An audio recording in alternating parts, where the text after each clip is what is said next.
সবাইকে আসসালামু আলাইকুম। আশা করি সবাই আল্লাহর রহমতে অনেক অনেক ভালো আছেন। বন্ধুরা, পাই নেটওয়ার্কের যে নতুন আপডেটটা আছে সেটা হয়তো অনেকেই জানেন বা সবাই দেখছেন। এছাড়াও নতুন আরেকটা আপডেট বা একটা বিশেষ কথা কিন্তু বলা হয়েছে, যেটা কিনা 14 মার্চের দিকে দেখানো হবে। সো এই আপডেটটা আসছে হয়তো পাই নেটওয়ার্কের টেলিগ্রাম চ্যানেলের মধ্যে। এটা এখানে দেখতে পাচ্ছেন, লেখছে Pi network just implemented the new reward issuance formula for mining. Check out the home screen in the app for details. এটা হচ্ছে গতকালকে যে বিষয়টা বলছে সেটা। আপডেটটা কিন্তু আসছে মার্চের 3 তারিখে, ঠিক আছে। এটা হচ্ছে আজকের আপডেটটা, মানে টেলিগ্রামে আসছে হচ্ছে আজকে। তো তারপর হচ্ছে দেখতে পাবেন নোট দ্যাট, ঠিক আছে, বিশেষ দ্রষ্টব্য যেটাকে বলে, pioneers will be able to increase their mining reward through app uses, node hosting and lockup setting starting March 14।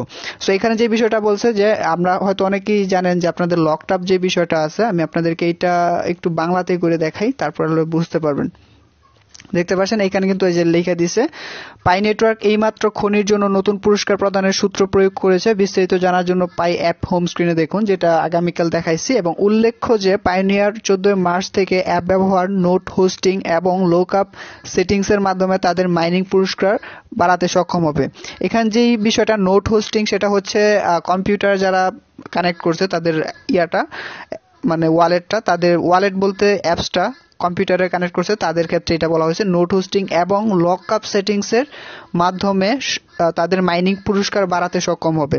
এখানে যে বিষয়টা বলা হয়েছে সেটা হচ্ছে লকআপ, যে আমি আপনাদেরকে অ্যাপসের ভিতরে গিয়ে দেখাচ্ছি, তাহলে হয়তো সহজে বুঝতে পারবেন। তো আমি হোম স্ক্রিনের মধ্যে আইসা পড়ছি। যে বিষয়টা বলছে যে নতুন আপডেট যেটা আসছে, ওদের যে ইনক্রিজ করা হয়েছে বা ড্রপ করা হয়েছে, এটাই হচ্ছে এইটা। আর লকআপ যে বিষয়টা, সেটা হচ্ছে এখানে লকআপ একটা অপশন পাইতেছেন, এটাতে ক্লিক করবেন। এটাতে ক্লিক করার পর এই বিষয়টাই বলা হয়েছে 14 মার্চ থেকে এটা কার্যকরী করা হবে। এটা হচ্ছে ফিক্সড ডিপোজিটের মতো লকআপ, ঠিক আছে। লকআপ ফিক্সড ডিপোজিট, এটা নিয়ে কিন্তু ডিটেলসে গতকালকেও বলা হয়েছে, ডিটেলসে, সেটা আপনাদের জন্য খুবই খুবই গুরুত্বপূর্ণ। সো এইটা কার্যকর করা হবে 14 মার্চ থেকে। এখন আপনাদের এখানে যেই ডিপোজিটটা করতেছেন ফিক্সড ডিপোজিট, এখানে কিন্তু নিজ থেকে ডিপোজিট করতে হচ্ছে না। আপনার যেই এইখানে যেই ইনকাম করা যে পাইগুলো আছে, এইটা থেকেই কিন্তু এখানে ডিপোজিট করা হবে ফিক্সড ডিপোজিট হিসাবে। আমি কিন্তু বাংলাতে বলতেছি ফিক্সড ডিপোজিট, লকআপ যে ইয়াটা আর কি। সো এখান থেকে 90% বা 100% আপনারা রাখতে পারেন, বা আমি বলবো যে আপনারা 100%ই রাখেন। এখানে 100% রাইখা আপনারা চাইলে আপনাদের ইচ্ছে এটা 90% বা 100% বা 200% যত ইচ্ছা আপনারা দিতে পারবেন। লকআপ পার্সেন্টেজটা দেওয়ার পরে এখান থেকে লকআপ ডিউরেশন, ঠিক আছে, ডিউরেশনটা 1 ইয়ার বা 3 ইয়ার্স দিতে পারেন। আমি বেসিক্যালি এখান থেকে আমি পার্সোনালি 3 ইয়ার্সই দিব। মানে এখানে যত ডিউরেশন দিবেন তত এটার স্পিডটা বা এটার রিটার্নটা আপনি বেশি ভালো পাবেন আর কি। তো এইভাবে দেওয়ার পর আপনি এখান থেকে সেভে ক্লিক করে দিবেন। আমি করে দিলাম সেভ। কারণ হচ্ছে যখন 14 তারিখ থেকে এটার কার্যক্রমটা শুরু হয়ে যাবে, তার মাধ্যমে কিন্তু আমরা রিওয়ার্ড পাবো, মানে একটা পুরস্কৃত করা হবে আর কি আমাদের লকআপটার বিষয় নিয়ে। সো এখন কথা বলবো, একটা গুরুত্বপূর্ণ আলোচনা করব। অনেকে পাই নেটওয়ার্কে নতুন আসছে, অনেকে হয়তো ভিডিওতে ক্লিক করছেন যে পাই নেটওয়ার্ক সম্পর্কে জানেন না। অনেকে বলবেন পাই নেটওয়ার্ক কি, বা এটার কোনো ভ্যালু আছে কিনা।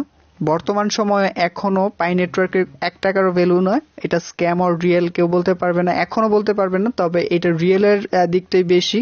অনেকে এটা প্রেডিকশন দিতেছে, এটার ফিডব্যাক ভালো, এবং এটা যারা ফাউন্ডার আছে, মানে যারা এটা তৈরি করছে, তাদেরকে বিশ্বাস করা যায়, ঠিক আছে। আমি কিন্তু সহজভাবে বোঝানোর চেষ্টা করতেছি, খুব জটিল ভাবে বুঝাবো না যে কারা ফাউন্ডার বা কাদের নাম কি, ওরকম ভাবে জটিল করবো না, সহজভাবে বলতেছি তাদেরকে বিশ্বাস করা যায়, ঠিক আছে। সো পাই নেটওয়ার্কের বর্তমান ভ্যালু হচ্ছে 0, মানে 1 টাকাও না, ঠিক আছে। বাট এটা কিছুদিনের ভিতরে লিস্টেড হওয়ার পসিবিলিটি রয়েছে, এবং তখন এটার প্রাইস ধরা হবে।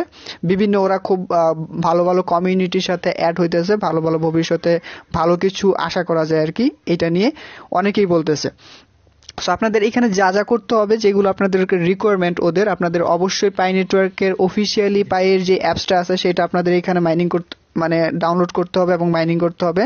তারপর হচ্ছে আপনাদের ওয়ালেট খুলতে হবে, phone number, Facebook, email verify করতে হবে। এখন ফোন নাম্বার এবং ফেসবুকের যে বিষয়টা, সেটা হচ্ছে আপনারা ফোন নাম্বার অথবা ফেসবুক দুইটা থেকে একটা করলেই হবে অ্যাটলিস্ট। সেখানে কিন্তু অফিসিয়ালি বলা হয়েছে অ্যাটলিস্ট জাস্ট দুইটা থেকে একটা করলেই হবে। বাট অনেকে কমেন্ট করেন যে ভাই আমার তো ফেসবুকটা ডিসেবল হয়ে গেছে, বা ফেসবুকের মধ্যে আমি এখন ঢুকতে পারতেছি না, বা ফেসবুকটা ডিলিট হয়ে গেছে, সেই ক্ষেত্রে কি করব। হ্যাঁ, সেটা তো হয়েছে। তা আপনারা যদি ফোন নাম্বারটা চেষ্টা করেন ভেরিফাই করার জন্য। আর হ্যাঁ, আপনারা হয়তো অনেকেই জানেন না ফোন নাম্বার চেঞ্জ করার অপশন আছে, এটা নিয়ে অলরেডি ভিডিও তৈরি করা আছে কিভাবে ফোন নাম্বার চেঞ্জ করবেন এবং ইমেল চেঞ্জ করবেন, সেটা করে রাখতে পারেন। এখনো করলে এটা কাজ নাও করতে পারে, মানে ডিরেক্ট কাজ নাও করতে পারে, বাট যখন কেওয়াইসিটা সবার জন্য করে দিবে, মানে উন্মুক্ত করে দিবে যে সবাই কেওয়াইসি করতে পারবেন, তখন হয়তো পাইকোর টিম এটা নিয়ে হয়তো ভাববে এবং এটা নিয়ে কাজ করবে। ঠিক আছে, সো আপনারা এখন এইগুলো নিয়ে খুব জটিল কিছু না, আপনারা এত ভয় পাওয়ার মতো কিছু না, আপনারা এগুলো মাথা ঠান্ডা রেখে করে নেবেন। এবং নাম টাম যেই বিষয়গুলো আছে, নাম এডিটিং যেই বিষয়টা, মানে আপনাদের এনআইডির সাথে মিলিয়ে রাখতে হবে, এগুলো আপনারা মিলিয়ে নেবেন, এখনো সুযোগ রয়েছে, সময় রয়েছে, আপনারা করে নেবেন। এখান থেকে প্রোফাইল অপশনে ক্লিক করবেন এবং এখান থেকে করতে পারবেন। দেখতে পাচ্ছেন এখানে আমার হচ্ছে এটা ইউজার নেম বলতে ইউজুয়াল নেম, মানে অ্যাপসের ভিতর যেই নামটা আমার প্রয়োজন সেটা হচ্ছে এখানে ইউজার নেম হিসেবে ধরা হয়েছে। এবং এখান থেকে ask to change your name, এখানে যদি ক্লিক করে এখান থেকে দেখতে পাচ্ছেন আমার হচ্ছে ইউর নেম ইন ইংলিশ, আমার ইংলিশে দেওয়া আছে, এনআইডির উপর ডিপেন্ড করে আর কি। তারপর ইউর নেম ইন বেঙ্গলি আমার বাংলাতেও দিয়ে দিছি, অবশ্যই এনআইডির উপরে। আর ইউজার নেম যেটা আছে দেখতে পাচ্ছেন এমডি সাইদুল ইসলাম, এইটা কিন্তু আমি চেঞ্জ করছি, বাট এখনো ইউজার নেম হিসেবে এখানে তেমন ধরা হয় নাই। আশা করি যে ভবিষ্যতে যখন এটা কেওয়াইসি ফুললি লাইভ করে দিবে সবার জন্য, তখন হয়তো করতে পারবো, এটা অবশ্যই দেখবে। সো এখানে দেখতে পাচ্ছেন আমার phone number, Facebook verification, email address সবকিছু ভেরিফাই করা আছে। সো যখন কেওয়াইসি আসবে আপনাদেরকে, আমার মনে হয় যে আপনাদেরকে দেখাতে পারবো যে কিভাবে কেওয়াইসি করতে পারবেন, কারণ আমার মোটামুটি সবকিছুই ঠিক আছে। আর এখানে অ্যাডস এর যে বিষয়টা আছে, অ্যাডস নিয়ে অনেকেই ভাবেন যে অ্যাডস আসতেছে এটা স্ক্যাম বা স্ক্যাম না, এটা মার্কেটে আসবে না, এরকম অনেকের মনে ধারণা আসতে পারে। বাট এখানে ওরা বইলা দিছে, দেখতে পাচ্ছেন help cover the server and maintenance cost associate with your account by having ads. মানে এখানে বইলা দিছে এখানে অ্যাডস আপনি চাইলে অফও করতে পারবেন, তেমন অ্যাডস আসে না, মানে হয়তো আপনার সামনে আসেই না। আমি যতটুকু দেখছি এতদিন ধরে মাইনিং করতেছি, 2-1 বার আসছে আর কি সামনে। সেইখানে যে বিষয়টা বলছে, আপনারা ওদের যে সার্ভার এন্ড মেইনটেন্সের যে খরচটা আছে ওইটা উঠানোর জন্য জাস্ট আমাদের কাছে হেল্প চাইছে। ঠিক আছে, এখানে লিখতে পারছে হেল্প চাইছে আমাদের কাছে, জাস্ট অ্যাডস এর মাধ্যমে তারা সেই সার্ভার এবং মেইনটেন্সের কস্টটা উঠানোর জন্য এখানে দিয়ে দিচ্ছে। আপনি চাইলে এখানে অফ করতে পারেন এবং দেখতে পাচ্ছেন কিপ ইনেবল, তারপর disable for 2 weeks. Keep enable বলতে আপনি যতক্ষণ না ইনেবল করবেন ততক্ষণ এটা অফ থাকবে, এবং ডিসেবল ফর 2 উইকস মানে 2 সপ্তাহের জন্য আপনি অফ করতে পারবেন। সো আমি অফ করবো না, আমার ওরকম কোনো ক্ষতি হচ্ছে না, সো অ্যাডস চালু থাকুক। সো এইটাই হচ্ছে মূলত আজকের ভিডিও। আশা করি ভিডিওটি ভালো লেগেছে এবং এরকম নতুন নতুন ইনফরমেটিভ ভিডিও পেতে অবশ্যই চ্যানেলটি সাবস্ক্রাইব করে পাশে থাকা বেল আইকনটি প্রেস করে রাখবেন। আল্লাহ হাফেজ।